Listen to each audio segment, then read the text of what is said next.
عوامی news studio میں خبروں کے سلسلے کو آگے بڑھاتے ہوئے نیوز اپ ڈیٹ آپ کو دیں گے۔ ڈی پی او جہلم کی ہدایت پر موبائل لائسنسنگ یونٹ کی عوامی خدمت جاری۔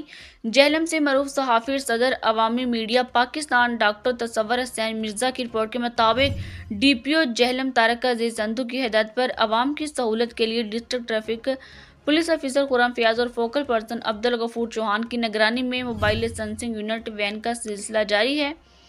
گزشتہ روز بگا موڑ میں mobile police station and licensing when کے ذریعے شہریوں کو ڈرائیونگ لائسنس کی اجراء، تجدید، کریکٹر سرٹیفکیٹ سمیت دیگر خدمات موقع پر فراہم کی گئی۔ علاقہ مکینوں نے پنجاب حکومت اور ڈسٹرکٹ پولیس جہلم کے اس عوام دوست اقدام کو سراہا اور کہا کہ اس سہولت سے شہریوں کو دفاتر کے بار بار چکر لگانے سے نجات ملی۔